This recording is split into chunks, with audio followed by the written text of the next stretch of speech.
The time is finally here. Welcome to the multiplayer reveal for Call of Duty Vanguard. I'm Greg Reisdorf, the multiplayer creative director at Sledgehammer Games. At reveal, we saw the rise of Special Forces team, and now we've had our first technical test of Vanguard out in the wild, the Champion Hill Alpha. Our team is hyper-focused on key data points coming out of that test, and thank you for all the valuable feedback. Today, we will show you our vision of the multiplayer experience for Call of Duty Vanguard. On our last project, we brought the Brotherhood of World War II soldiers to life in a more traditional approach, which was a great experience. For Vanguard, we're taking liberties and risks to deliver something completely fresh, new, and fun. But first, let's watch the world premiere of Call of Duty Vanguard Multiplayer.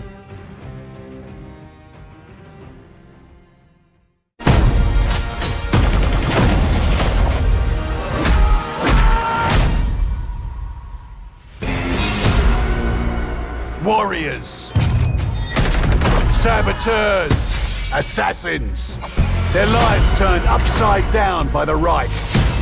Each one with an axe to grind, and when we turn them loose, you better believe they're coming out swinging.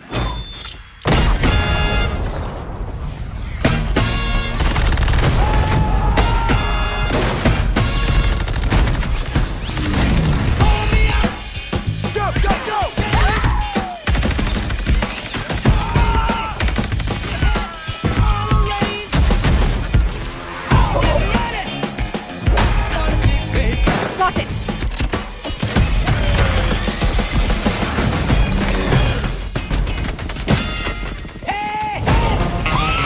Contact!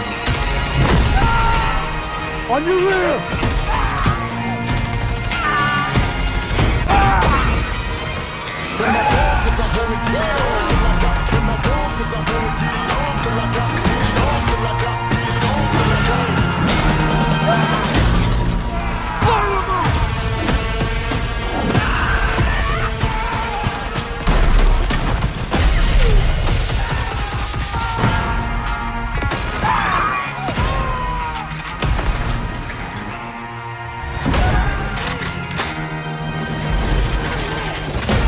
Can't see the enemy!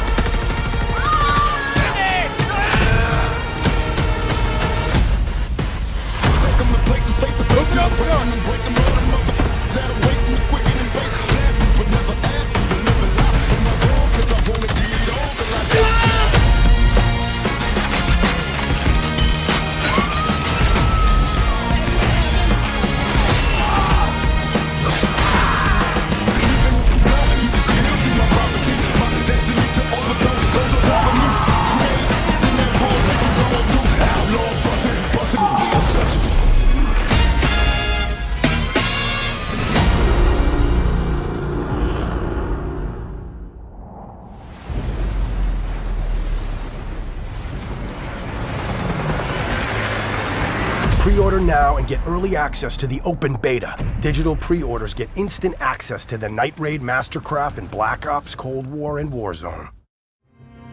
Such amazing work that the team's been able to do, and we're thrilled to have that trailer out in the wild. Our multiplayer team is putting players in the shoes of a globally diverse cast.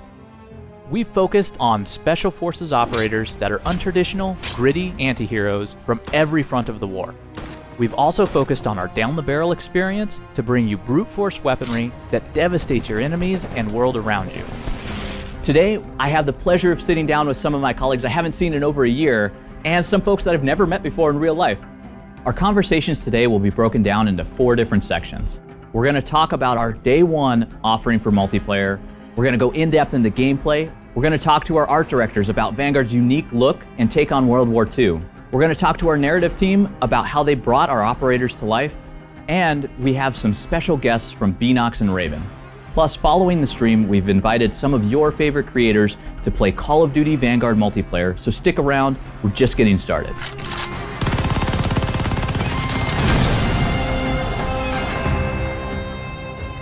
Well, let's talk about some multiplayer. Sounds good. So we have 20 total maps in the game. We do. 16 of them that are working with core, and they're across all locations in their Western Front, Eastern Front, North Africa, as well as the Pacific. And then the 4 maps that comprise Champion Hill, which is Airstrip, Market, Courtyard, and Train Yard. I do love how we have found this fresh approach to World War II. We really, really wanted this time to focus on a global warfare and variety of settings. And when you think about the player experience too, let's say you finish a match on Gavutu and you just came from the Pacific Theater, and then the next map that loads up is Desert Siege, and now you're in North Africa. So you're just hopping all over the globe.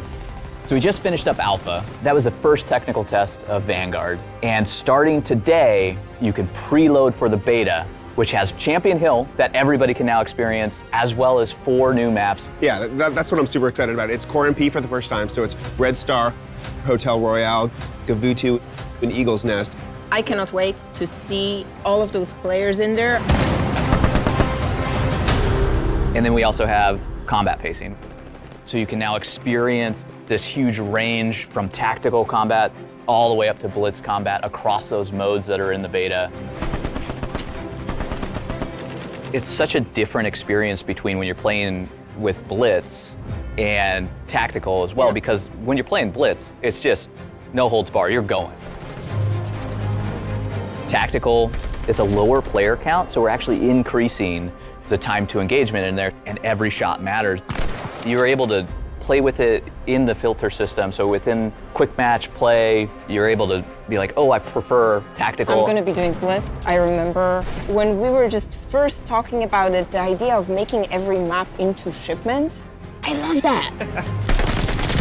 But having a map the size of Red Star feel like shipment, if you're having that level of combat pacing, is what's really fun, because it's different map by map. It's so much fun to just go in and you're not even worried when you're getting killed, because you just get killed and respawn and kill someone else constantly. It's amazing. We also have Patrol coming in as well. It's a new mode for Vanguard. It's really fun. I'm really excited to see how fans respond. I cannot wait. I cannot wait. It's essentially the moving hard point that's moving around the map on this track. You're going and you're taking it, and as people play it more and more and discover new strategies around it, like there's play the patrol point, hold it down for your team, but that patrol point is moving no matter how many people from your team are on it. So if you're truly, playing as a team, you're gonna have people behind the patrol point, in front of it, really locking down those lanes. That mode is bringing so much more than we've ever had, and you're also exploring the entire map. Playing with other players in these maps, being able to go into, clans.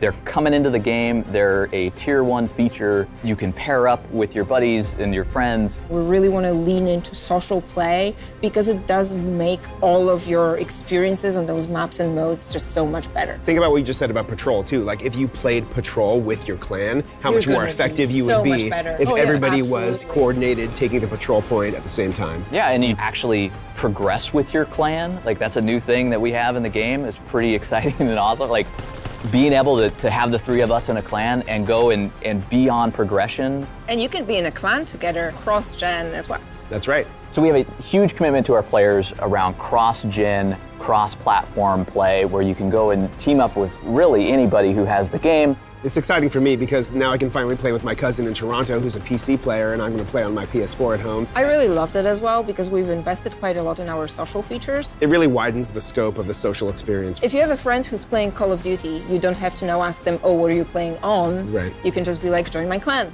We're so excited to have Call of Duty Vanguard launch. The team has done a phenomenal job. I can't thank them enough for all of the effort they've put in. The most content day one. It's gonna be great. Let's go! We're here to talk about gameplay. So this is reactive environments, movement and footsteps, create a class, weapons. It's all about creating a fun environment for the players to run around in. And when we were thinking about it as a team, that feeling of pulling the trigger has to be awesome. And you need to be able to use it then for gameplay as well. It's all about that player creativity. When you first shoot something and it reacts to it, now you start becoming a little more creative about what you want to do with that. Tactical sprint is in the game. We have it coming back, and you can just sprint through those walls as well. We tried to give multiple options for how you want to do things, which really allows for a lot of freedom. That's right. When you're taking cover behind something, they can also flush you out. You start seeing this stuff just start getting shredded. You can mount on top of these surfaces as well. I love sliding into cover and either mounting on the side, mounting on the top, blind firing over the top. So blind fire, like let's just talk about that for a second, because blind fire is an all new addition to Vanguard. It's kind of the hip fire of mount. We actually have it set up where you can ADS and go into mount. So when you're near something, you're gonna go into mount every time you do that. But if you're in cover behind it, your gun's gonna come up, and now you're actually in this state where you know you can blind fire over it. You get a little peek over the piece of cover that you're on, and you're now able to move back and forth across that, fire, you get the hip fire spread, and then once you see somebody coming, you can actually go right back into mount and transition between the two, and it's so fluid. It just feels like it was always supposed to be there. Destructible environments are throughout the game. It's on every map, and it just changes the map over time. That's right, like the state that the map starts at is gonna look different than the state that it ends at. Everything really changes, especially in different game modes when you have Dom and Hardpoint. And even with this idea of combat pacing around those structures, like we have tactical combat pacing where now destruction just matters so much more when there's a lower player count and it's so much more intimate. And then you go into something like Blitz, which is just crazy amounts of players in there, and those maps completely change based on how that combat pacing is flowing throughout every playlist that you're going into and those modes even. We have a caliber system as well, which interacts with these destructive environments. And so you're able to now go caliber up or caliber down within each weapon. The heavier the caliber, the more it's going to change the look of the walls. It's not just visual either. Increasing the caliber does increase the damage the bullet does. So we're kind of moving away from this concept of protecting rate of fire and damage. We're letting the players control it. We have created a class in the game, and we're building on what was done in Modern Warfare 2019. You got your primary weapon, secondary weapon, 3 perks, lethals, and tacticals. It's about choices and about the player having choices. Within Create a Class, there's so much going on in there. We have the gunsmith system coming back. We have caliber system, ammo types, 10 attachments as well that you can put on the gun. The coolest thing about 10 attachments is that we were able to make it so that some of the attachments are much stronger than the other attachments. So you have a lot more options, kind of taking our 30-ish guns and bringing it all the way up to over 100 because you can tailor them to whatever you want them to be. And then it's still familiar with the perks, the 3 perk slots, and you can actually modify those and get some modifications around some of the other core gameplay pieces. And with these weapons and with this caliber system, there's so much in there to be able to use. We have certain perks that are dedicated to it. Yeah, you might choose an LMG and then try to combine perks for close range to make it so much more like an SMG, but with that power and the ammo size that the LMGs are bringing. Or you might go the completely other way, lean into our new mounted movement system, so you can slide around the cover. You might equip it with piercing vision as one of your perks, your perk 2. That allows you to actually highlight people through walls that you've suppressed. Suppression is a new mechanic that slows people down. And with that, that is going to give us the most tactical experience you've ever had in Call of Duty. Yeah, we're trying a lot of risky things, allowing players to tune things like damage and rate of fire, but we're committed to figuring out the right values there, making a balanced game. We really want to push the envelope, and we really want to bring players a version of Call of Duty, a flavor of it that they haven't tried before. It is truly the most immersive Call of Duty experience I've ever played, and we're in this together. We're in it with the community. We're there getting feedback from them on all of these elements, and we want to make it the best for everyone.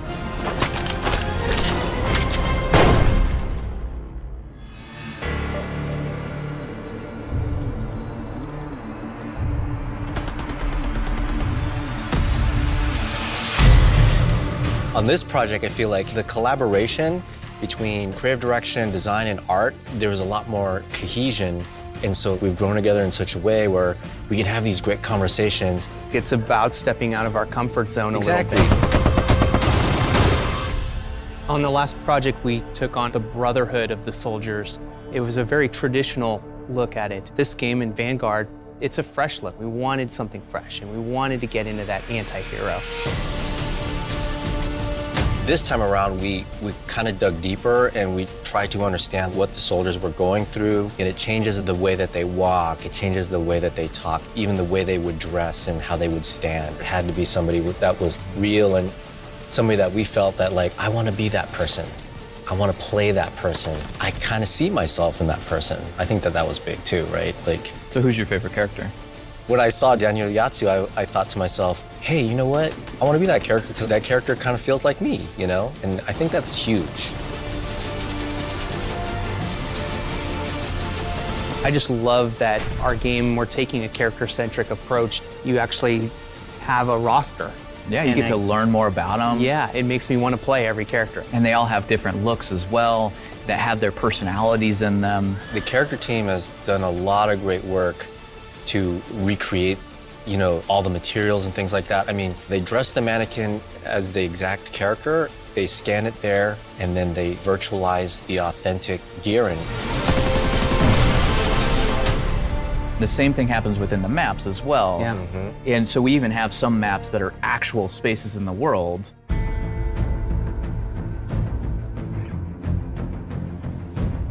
We typically start with a block mesh of a map and try to figure out how we can get photogrammetry assets to match that block mesh. We tried it the other way around on this one. And that would really capture the spatial relationships of the buildings and the road and the hedges. You know, it feels like a real place. It also helps with the tone because when something feels more realistic, you take it more seriously. Yeah. You know, and when you want to be immersed, you don't want to be pulled out by something that feels artificial.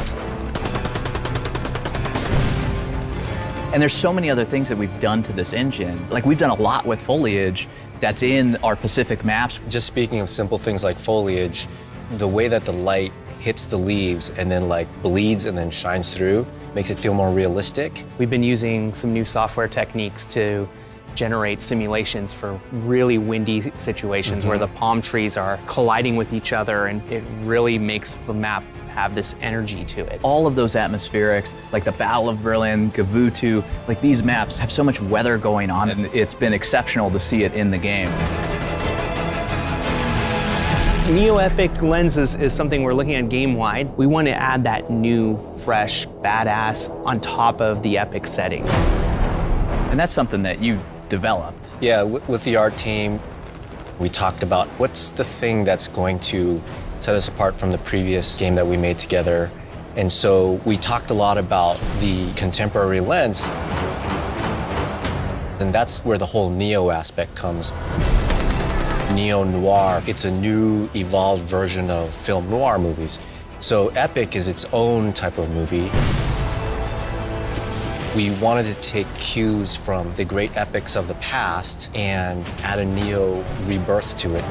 A lot of that has to do with composition of the landscape, the types of environments that we pick to play in, the palette, the color. A lot of it has to do with the tone. The art team has done an amazing job. Just the entire team as a whole has done an amazing job making this look great. With all the content that we had to do, we needed the rendering, we needed engineering, we needed the effects, the lighting, the whole team. We needed studio in Melbourne to get it looking super awesome in a way that we can deliver the best COD game we can do.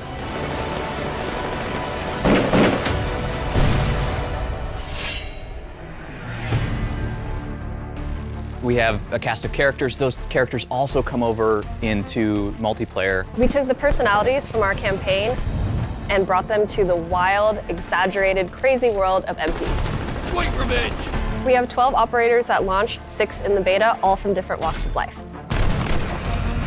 What is bringing those characters together in campaign? Captain Butcher, who's a returning character from Call of Duty World War II, he's back. He's got a much larger role now. We needed a character when we went to the Special Forces, the connective tissue, who was the guy who went around and found all these people to give birth to this new type of warfare. And he puts them together and he sends them into these incredibly dangerous situations. Sometimes you need a job done. That's when you call the professionals. So these special operation task forces that we have, the SOTFs, what are these? That's the whole notion of multiplayer, is that this is Butcher forming these teams. You know, they do feel like ragtag people pulled from all over the world to form these awesome squads of elite soldiers. So when you unlock one of these operators, you get that moment to learn more about their backstory.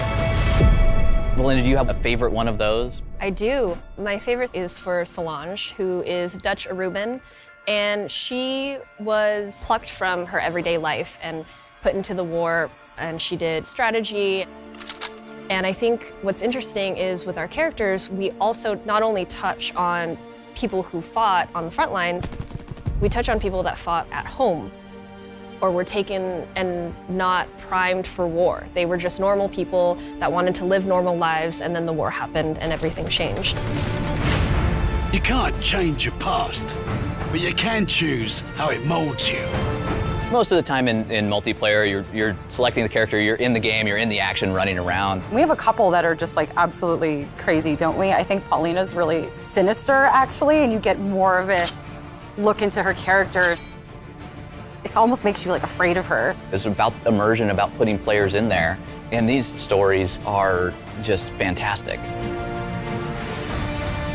We wanted to champion a lot of the forgotten stories of the war, and a lot of them are female-led stories. There are a lot of women that had a part in the war, whether on the home fronts or on the battlefield. We created so much lore around them and their backstory and who they were as people, and also we wanted them to feel like distinct pieces on their own. As you're randomly assigned an operator when you start the game, you can now use that operator as much as you want. And then they have operator progression, which is a brand new thing where as you're leveling that operator, you're getting cosmetic rewards. They have charms that are based on their backstory, new cool animations that we use in the game for finishing moves and everything else that really immerse you in that experience. We don't have factions in multiplayer. It's Team A versus Team B. It is a very deliberate decision, but it's one that we found was for the best of the game. It allows players to be able to customize their character and how they want to play. You know, once we made that call, it was really important to then really dig deep into find all those different characters, because it was a global war and people were fighting their own battles in their own countries. I do think, though, there's a lot of opportunities for people to learn about new perspectives and new angles on things that happened during that time period. So a lot of diversity in our characters, not just in their race, but in their appearance, their gender, and all of that is explored more in MP. They're all fictional characters grounded in World War II, but they are based on real people and real groups that did fight in the war. Another thing with campaign is the character you're playing as. We don't want them to talk too much to sort of allow the player to live the fantasy. So in multiplayer, we get to actually make them talk, and you can hear them talk more. Didn't think I'd come back, did That brings me back to life. you? Had that coming. It's multiplayer, it's still a game, but there's so much history there, there's so much depth and richness, and you've been able to bring all of this together into this story that is quite amazing.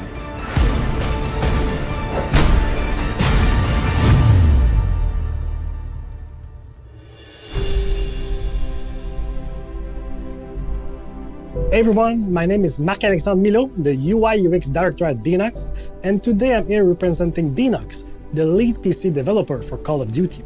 And we are very excited to bring you Call of Duty Vanguard. Beenox has put together a dedicated and passionate team to push the quality of the PC version each and every year. We want the game to be tailored for our PC community by supporting both the latest hardware technology and also optimizing for the best performance. With Call of Duty Vanguard, you will get the greatest features and improvements that we have built over the years, such as the uncapped frame rate, the ultra-wide and the multi-monitor support, and also a lot of settings to fully customize your experience throughout the game. And about customization, we wanted our game to be even more accessible. We added options to reduce motion sickness, improve text readability, and we even added adaptive ease-of-use settings to fit your gameplay style. We've also done a ton of work to improve input latency. By using a high-speed camera combined with an Arduino board and an NVIDIA LDAT, it's a device that measures input to photon latency. We were able to identify opportunities to improve reaction time in terms of milliseconds. We have also reworked our auto-detect features. As you may know, we optimize all the graphic settings based on your hardware, but this time you get to choose if you prefer to have the awesome visual experience or aim for the highest frame rates. Lastly, while waiting for your friends to jump into your party or during a round transition, we added a setting that reduces the brightness of your other monitors to allow multitasking without missing any of the action. We have so much more to talk about in the upcoming months, and we can't wait for you to experience Call of Duty Vanguard on Battle.net. Now, I'll pass it to Raven to give you the latest intel on what's coming to Warzone this year. I'm Amos Hodge, Associate Creative Director at Raven Software. With the launch of Vanguard, we want to ensure that the feel and character of the game extends beyond the multiplayer experience and into Call of Duty Warzone. I'm pleased to announce that there's a brand new Warzone map coming this year, shortly after the launch of Vanguard, and we are going to the Pacific, featuring an entirely new play space, complete with all new points of interest. Players will get to traverse the lush landscapes of the island and make their way through a variety of extremely cool locations while battling it out alongside friends and foes. Our goal was to create a fresh, new experience for Call of Duty players by breaking out of the war-torn world of Verdansk to create an atmosphere that is vibrant, alive, and it really opens the doors to how we can craft the narratives and events. As far as visuals and technology, Warzone Pacific will share the same tech and engine as Call of Duty Vanguard. This allows for seamless weapon integration and play balance. Fully optimized crossplay, cross-progression, and cross-gen support will be enabled so that you can play with your friends across different platforms and generations of consoles. But most importantly, we want to ensure that Warzone Pacific will be the best experience it can be. We will be launching with a multifaceted new anti-cheat system that will be rolled out when the new experience goes live later this year. We're putting it through the final paces and testing, and are excited to have it ready day one when the new Warzone experience releases. Our teams have worked hard on this and much more, and will continue to do so. We know how much it means to everyone. We will be continuing to offer a massive calendar of free post-launch content featuring new modes, playlists, limited time events, and seasonal events, as well as community celebrations and much more. We look forward to playing with all of you later this year when the Pacific officially comes online. We sincerely appreciate you watching, but there's so much more for our fans to experience from the beta through launch. The beta will be running over the next 2 weekends, and you can preload on PlayStation starting today. For your first look at live gameplay from Call of Duty Vanguard Core Multiplayer, tune in now to one of your favorite creators. From the entire development team around the world, thank you so much for joining us today. We can't wait to see you in the game.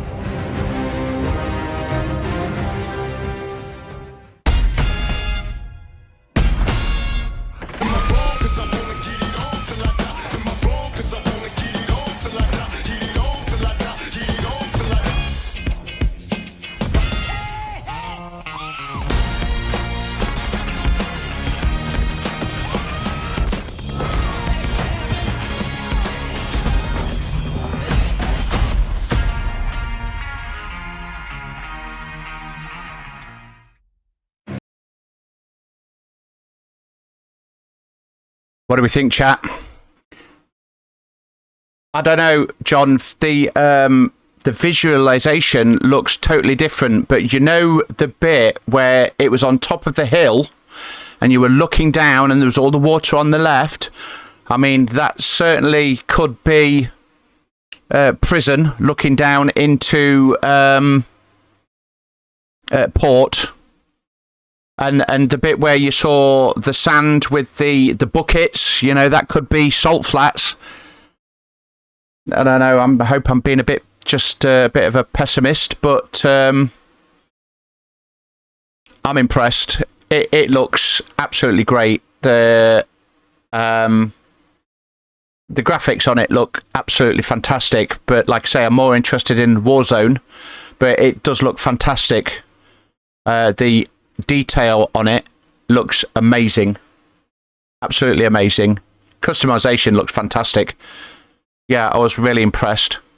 But like I say, yeah, I think what I'll probably end up doing is playing Warzone first before I get the game. If the Warzone is up to what I think it should be, then I will certainly buy the game and work through the campaign mode, and then start playing some maps. The breaking through the buildings looks absolutely brilliant. They're going to have lots of physics to it. I mean, so this, you know, it's not going to be just wall bangs, because when you do a wall bang, it's going to take the door or the window with it. But that's great. Yeah, it's it all looks fantastic. Right, guys, I'm going to disappear for about 30 minutes, and then I'll be back on with some Warzone gameplay. I'm going to play some Plunder, I think, with some mates. So if you want to carry on and have a chat later, I'll be here for an hour or so at about 7 o'clock. Thanks for coming. I hope you've enjoyed it, guys. Just somewhat different, an extra bit of content. I'm going to end the stream now. Thank you very much for coming along. Thank you, Sammy, for following me, and I hope to see you back soon. But other than that, guys, I'll see you in about half an hour. Take care of yourself. See you soon.